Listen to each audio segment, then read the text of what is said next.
The heat is well and truly on in the Indian Premier League because it's anybody's game right now. The playoffs are within reach for a few teams, but some teams are stuttering. Some teams have come up, risen like a phoenix from their ashes, like the Kings 11 Punjab, who won their fourth match on the trot to move up further on the points table. Kolkata Knight Riders, after a humiliating defeat against the RCB, beat Delhi Capitals, who are now looking dicey, who are now looking a bit in a bit of a struggle right now to confirm those top two spots. So we'll talk about those matches which took place on Saturday. And of course, look forward to the doubleheader today: RCB versus CSK, and of course, Rajasthan Royals take on the indomitable Mumbai Indians. Joining me to discuss this further is Rasesh Mandani. Rasesh, two matches yesterday. We had predicted something else, but then something else happened in the first match. Suspect captaincy there by Shreyas Iyer is what I would say. When you're on top, suddenly Sunil Narine comes in. 9 overs gone, just 40 odd runs on the board, 3 wickets down.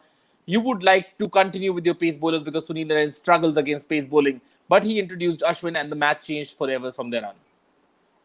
Yes, that's right. The scoreboard will not tell us. It will tell us that Narine and Rana, played a terrific, put together a terrific partnership, which they did. But I mean, it's known, right, that Narine's track record against pace bowling is poor. That's one of the reasons why he had to be demoted down the order. He was playing alongside Chris Lynn, and he used to work for KKR because Lynn used to handle the pace bowler. So why alter that theory? So that's something that Shreyas perhaps wanted to preserve Nokia and Rabada for the final overs. But I mean, clearly it was a clear matchup situation with Narine coming in. It allowed Narine an opening. If you look at his highlights package in the boundaries, and most of the runs have come against the spinners as well. So even with someone like Ashwin's experience in his guile, when someone's got a bit of a track record which is poor against a certain kind of opposition, that should be employed. So yes, that was a tactical error from Shreyas Iyer. Yeah, that was a tactical error, and Nitish Rana opening the batting grabbed the opportunity with both hands, and of course then Varun Chakravarti, the scoreboard pressure telling on Delhi Capitals, who now have a problem. They have a serious problem. Their batting is not working. Ajinkya Rahane looks like a batsman from the 1980s currently in the T20 game. It's going to be a difficult task from here on because the other teams are climbing up and the other teams are hitting form at the right time while DC are actually struggling. So Ponting will have to make some changes and will have to look at what else can work for them. Yeah, I think the only reason they may have sort of dropped Shaw. Yes, Prithvi Shaw hasn't got the runs, but I won't be surprised if he comes back into the side. I mean, he might just be wanting to give him a bit of a shock treatment with Ricky Ponting to Prithvi Shaw to pull up his socks. But just a radical idea. Perhaps they could look at promoting someone like a Rishabh Pant up the order because he isn't getting the runs with the same sort of impetus. So we'll wait and see. But they've got issues to sort, issues with the batting, issues with the fielding. So a lot of talking to do, I would imagine, from Ricky Ponting to his folks. Yes, but KKR there moving up the points table, not exactly moving up, but then yeah, they've got 12 points now, which allows them some breathing room because KXIP are now up to 10 points. What sort of a match was it? I mean, SRH, it was a match that they had within their grasp, and they had the two men who had won them that match in that big chase previously. But suddenly, 2 wickets fell, and KXIP were right now, KXIP are looking like the team who can't be beaten at all. I mean, they can win a match from any situation. That's what confidence does to you. I mean, that's right, and they've sort of braved it out through those defeats, stuck together. And in fact, if you're watching this match, one got a sense that although SRH looked in control, Kings 11 was never completely out of it because look, the run scoring was a little difficult. Rahul led the team well as well. He kept employing the spinners. You brought them, you kept them in play all the time. Bishnoi and Murugan Ashwin didn't have as many wickets to show, but I think they were the ones who created a lot of opportunities. Bairstow getting out to Murugan Ashwin, and eventually Chris Jordan and Arshdeep Singh sort of choked the opposition. I mean, once Vijay Shankar and Manish Pandey fell, it seemed as if SRH, came up with one of those very ordinary batting performances where you sort of buckle under the pressure. Something that KXIP have been guilty of in the past, but this time around they gave a dose of their own medicine to the opposition.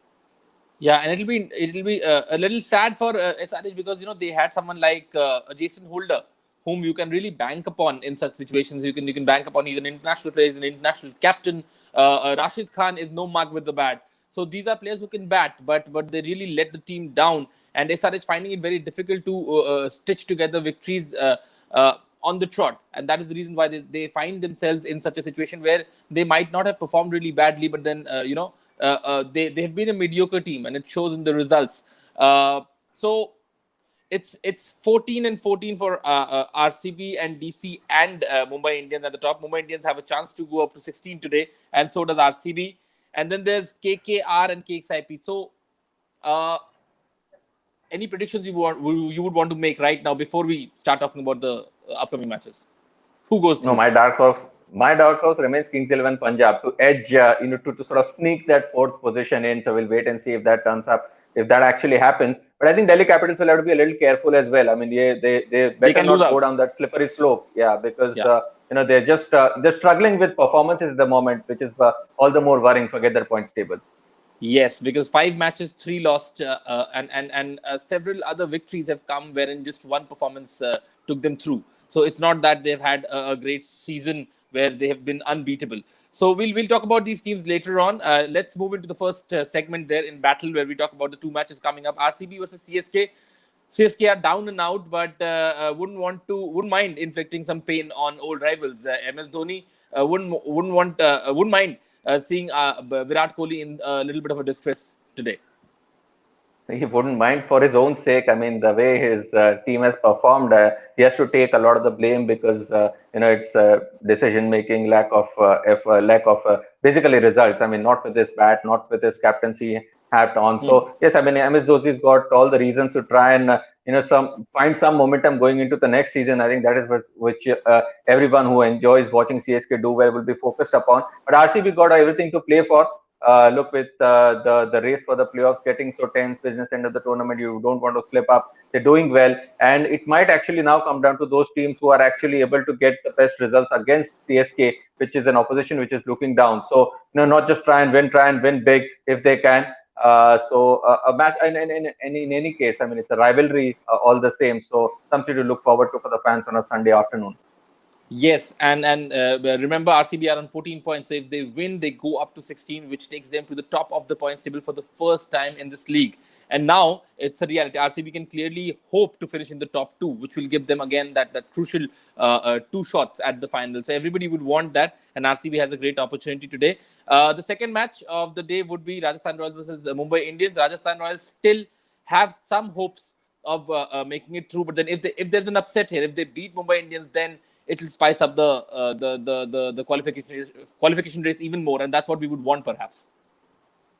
Oh yes, it will. One wouldn't be surprised if they sort of go back to Butler going up the order and then Stokes down. That ploy has clearly not worked, and then it is for Butler and Stokes to fire in their respective positions. So I think that is quite critical to Royals' success. These are 2 match winners that they have, and they need to come good. And if Archer is going to be left stranded, I mean, with having to do all the heavy lifting in the bowling resources, then you might see his performances coming down as well. So they need to address all these areas. All their match winners need to turn up and people to rally around them. So yeah, I mean, if they can actually pull up an upset here, that would sort of tumble the whole apple cart quite a bit. Quite a bit. Moving on to the last segment, then trump card of the match, we have picked up Chris Morris as our choice for trump card in the match against CSK. And why not? I mean, Chris Morris, the kind of effect that he's had on the RCB's bowling has been tremendous. He's not just pumped up the fast bowling arsenal, he's actually given more room to someone like Yuzvendra Chahal and Washington Sundar, because earlier it would be all down to these 2 spinners, but now with Morris coming in, that the death overs are sorted. That you can actually get wickets in the power play, and he's pumped up someone like a Siraj, he's pumped up someone like a Navdeep Saini. So definitely lots to look forward to when it comes to Morris bowling at those disheartened CSK batsmen, perhaps.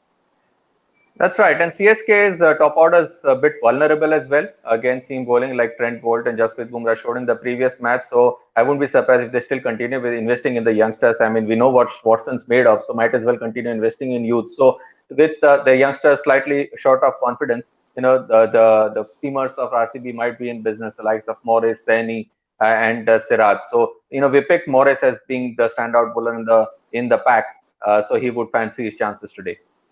Yes, and it remains Jasprit Bumrah. Trent Bolt won't be too happy with us with that choice because he was magnificent in the last match, but so was Jasprit Bumrah, who keeps coming up with these performances. You know, his filled in the shoes of Lasith Malinga really well. You know, he's taken over from the mentor really well, and he's now well and truly the spearhead of this Mumbai attack.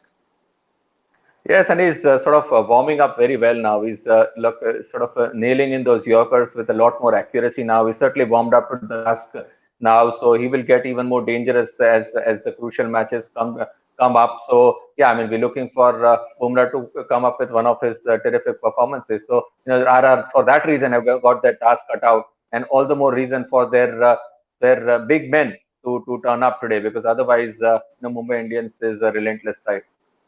Yes, and this is great news for India also. We move into the big series against Australia immediately after the IPL gets over, and Jasprit Bumrah, Navdeep Saini, Mohammad Shami, all these bowlers hitting the right areas, looking in great form. Looks like it's going to be a tough summer for Australia down under. Yeah, it should be good fun. And the India would have some sort of an edge, because look, 2 months of battle-hardened cricketers Intense cricket. against in an Australian side, where only so many of them would have played the IPL. So, despite the fact that the format is different, I think Indian cricketers would be a lot more warmed up to the occasion than the Australians, perhaps. So, a summer to look forward to. Yes. Absolutely. All right, then. We'll talk about these two matches which will be played today in tomorrow's episode. And of course, look forward to the matches that come up. We are entering the business end. We're entering the last phase of the league in IPL. And it's going to be quite interesting. Stay with Battleground T20. We'll get you all the analysis every day. So thank you very much for watching.